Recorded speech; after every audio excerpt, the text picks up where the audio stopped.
tired of being ripped off? Tired of not knowing how to get things done? Are you ready to do more? Be more? Then get ready to reclaim your independence. Reclaim the knowledge that is typically passed down by your father and grandfathers, as it's been done for generations in this great country. Get ready to become a reclaimed American.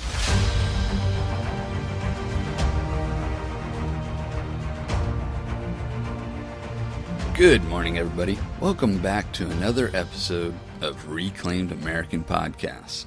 This show is going to be number 9, and I'm a little bit torn on what I'm going to call this one. The reason I say that is I've got like 3 different ideas going on in my head, but I don't necessarily want to make those 3 separate shows, or at least not yet. So, to me, this is going to be kind of a melding of thoughts kind of show. So one of the first thoughts that I've got going through my head today is gratitude. You've got to be thankful for the things that you've got, the things that you have. But then that also puts me partially into what my other thought is of making do with what you have. One quick point on that is my lawnmower died. And so this week I've been cleaning out my garage for multiple reasons. And one of the things I found in the garage was one of those old push mower type of deals with the little spinny blade that you swear if you stuck your finger in there, it'd chop your finger right off. And while it looks like the old style, it's actually probably only 5 years old, but it still functions like the old ones that you'd imagine your grandfather using back in the day. But as I just alluded to, I'm cleaning out the garage because we've got plans. And like they always say, have a plan and work your plan. And that's what partially cleaning out the garage is going towards. So I tell you what, let's jump back for a second. Let's go back to the gratitude section of where my mind is going today. And on gratitude, I think this is something that a lot of people don't put a lot of thought into anymore.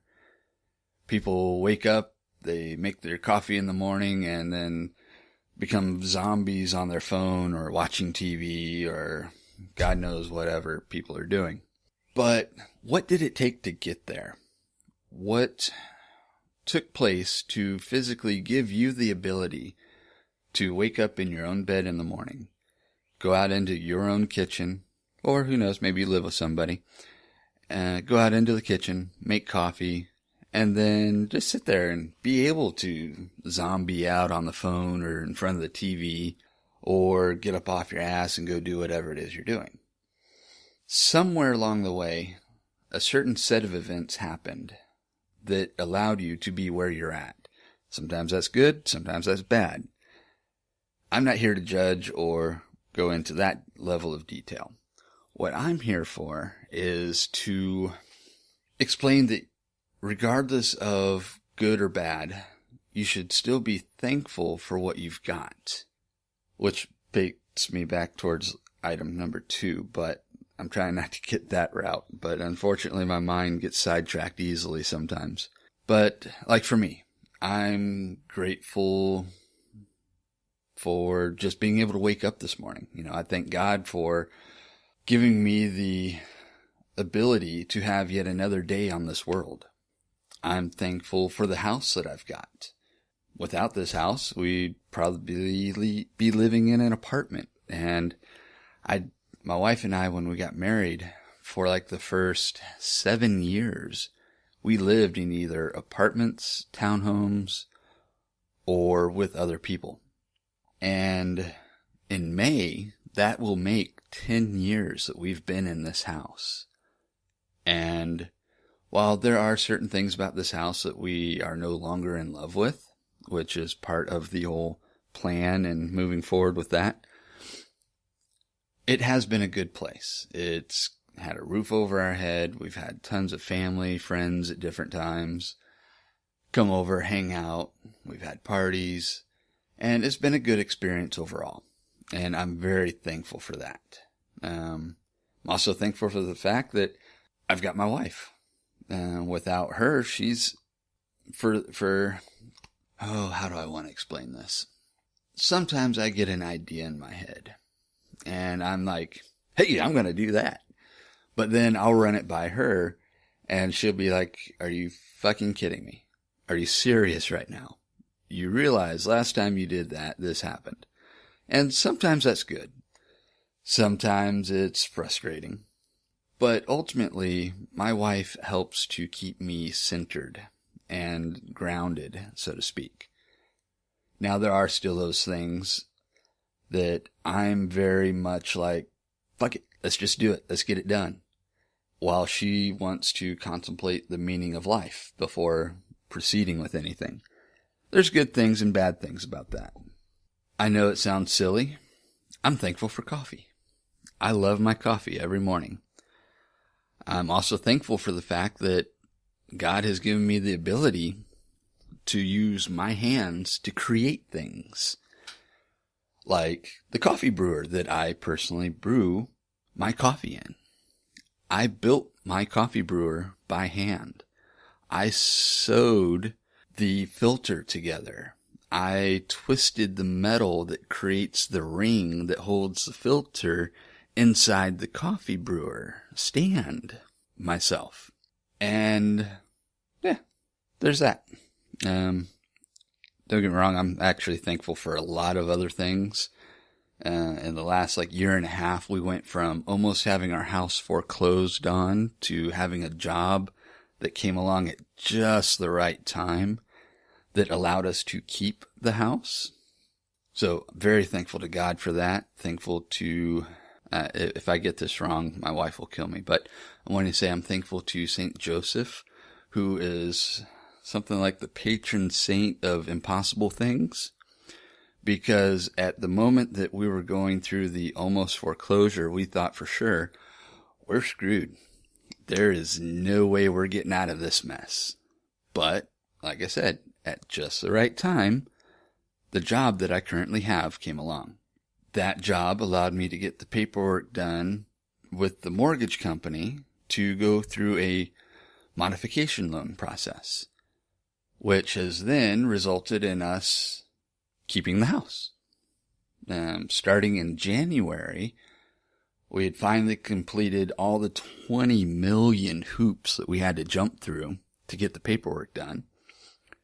And starting in January, we officially are on our modification loan. So yeah, there's that. Now, as far as making do with what you've got, some people think, oh, that means you're just settling for the crap that you've got. And like I said, this kind of goes back to, my front yard looked like shit. Like I said, my lawnmower died. I had been paying a guy to do it, but then I get to this point where I'm like, all right, I'm paying this dude 30, sometimes $40 to mow my front yard. And if I do that 3 times, then that's enough money for me to go and buy a used lawnmower. If I did that 6 times, I could actually go out and buy a fairly decent brand new lawnmower. So I stopped having a yard guy. I'm like, you know what, screw this. I'm going to just save up the money, buy my own mower. Well, the yard started getting big. I started thinking, well, maybe I should just let this dude come in and mow my yard again. But as we've been cleaning out the garage, I found one of those old style push mowers. The one that we've got is made by, I think it's Weed Eater. It's a little green thing with a black handle. But it's one of those old rotary style. No motor involved, no electricity, just the wheels generate the spin on the blades, and then they go across a little metal knife-looking deal. And so as you push the mower into the grass, it cuts the grass. And basically think of all those old movies from like the 50s and 60s where you see dad or grandpa getting out there cutting the grass with this push device, and little bits of grass are flying up in the air.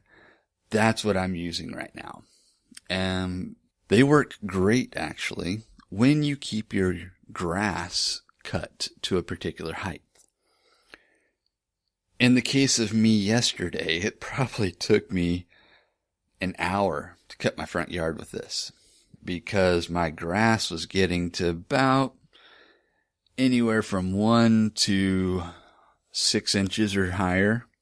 And those mowers require, as you push it, it spins up the blades. As the blades are spinning, they cut efficiently. The faster they go, the better they cut.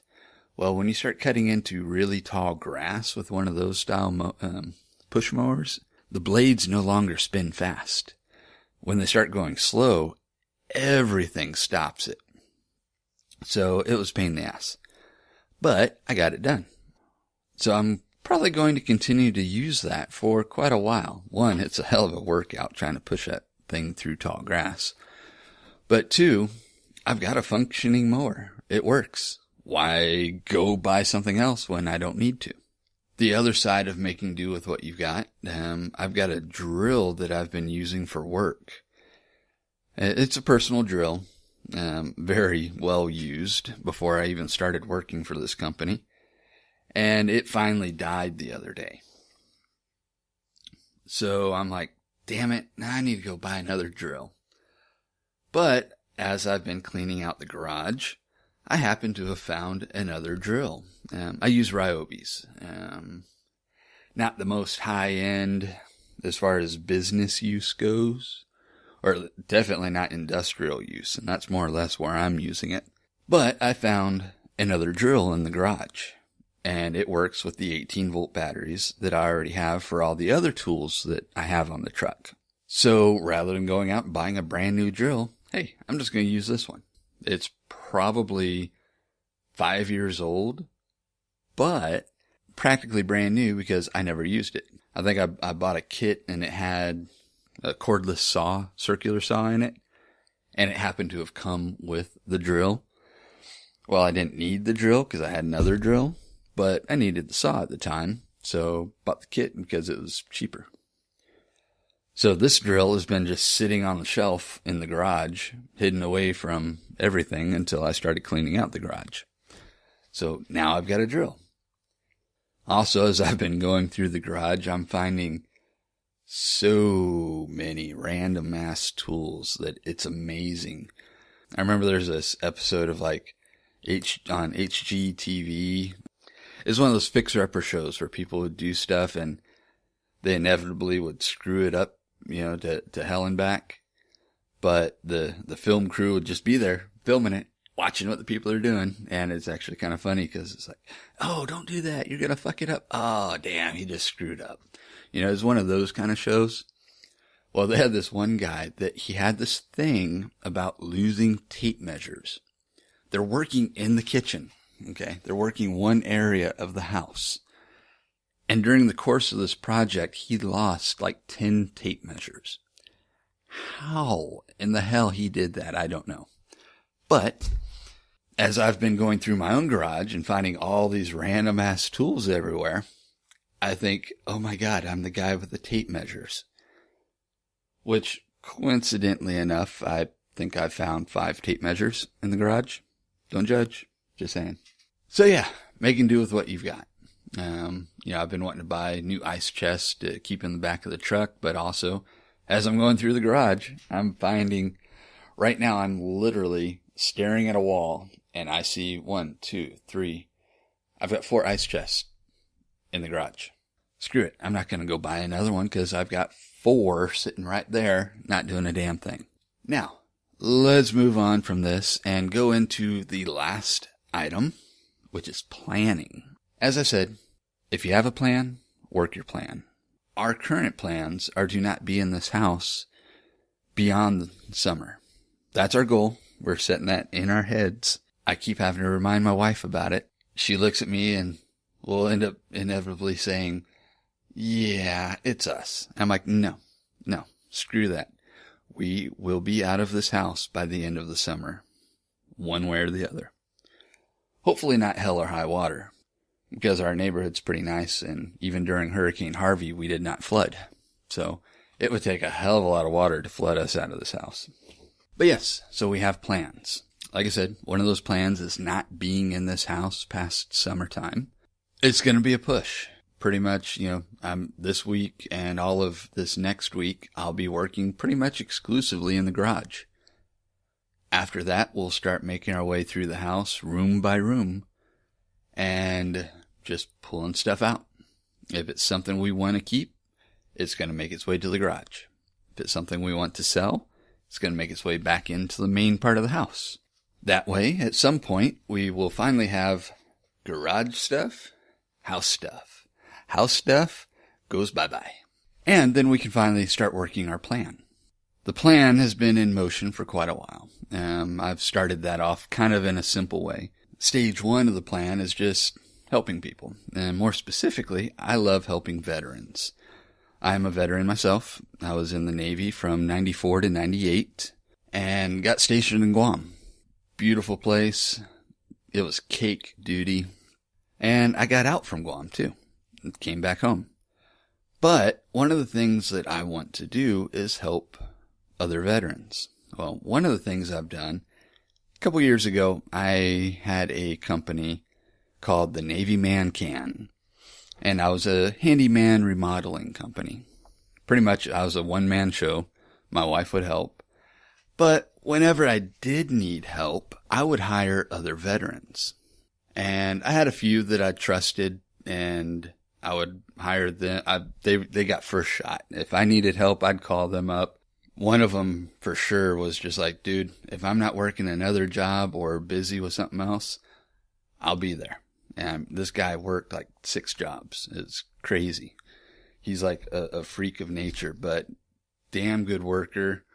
He's a Marine, so I try not to hold that against him. But outside of that, damn good guy. Talk to him every now and then. But beyond him, I had a couple other people that I could randomly count on. And that got me thinking, I need a way that I can find other veterans that will help me with projects. So I started a group on Facebook called Hire a Veteran Houston. .com.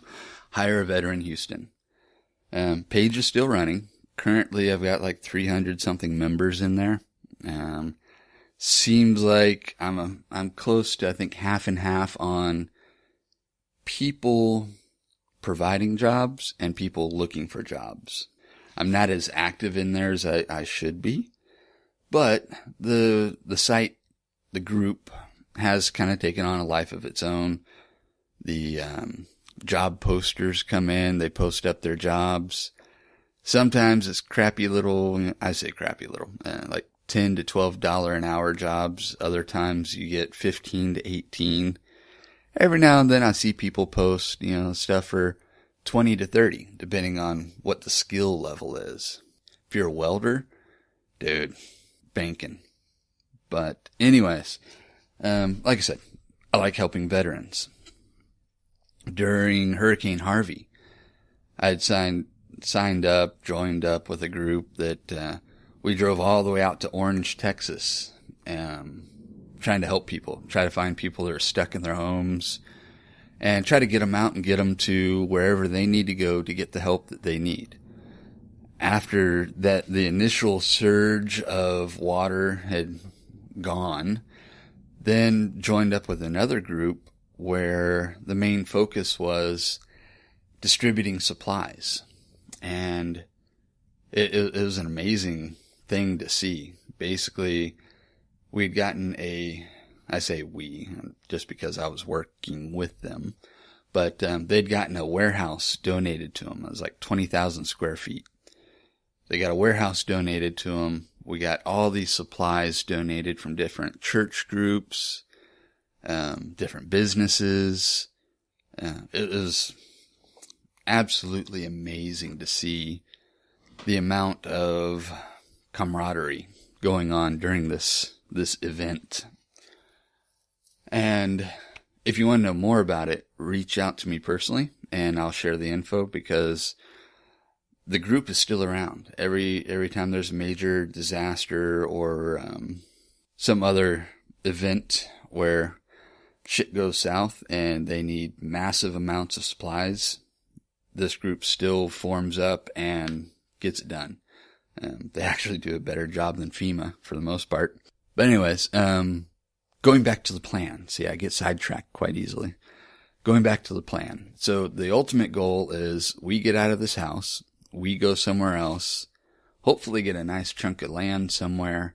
Can't say where that somewhere is going to be yet. We have a place in our mind that we want to go to. Might not be a popular idea amongst my family, but we'll see what happens. But the idea is get a piece of property, get things set up, and if nothing else, just have simple retreats where if you're a veteran, you want to come out, you pay your way, but then once you're there, we got you from that. And maybe have people just come out, for a week or so at a time. Basically a vacation destination for people that never thought they could get away to a place and do such a thing. That's our initial plan. The wheels are turning. They're a little rusty, but they're turning. And that's where we're going. So that's it. So be grateful, be thankful for what you've got. Make do with what you have. You don't always have to go out and buy brand new. Sometimes you can go somewhere and buy used, and it'll work just as well. Then also, have a plan for what you want to do in life. Figure out what you've got to do to make it happen and work that plan. Get it done. So that's it. I'm going to wrap it up with this. As I used to say in some of the earlier episodes, you can find me on a number of podcast platforms now. Recently I got signed up with Spreaker, which also gives me access to SoundCloud. I'm on Stitcher, Google Play, Spotify, and iTunes. So you can find me in a number of places. If you can't find me, let me know what you prefer to use for podcasts, and I'll see what I can do to make that happen. Working on iHeartRadio, but there's a few details I've got to hammer out first. But anyways, if you still want to listen to the show, and somehow you're listening to it now, but you don't use any podcast apps, you can go to heroesmediagroup.com, go to their show section, and you can listen to me there.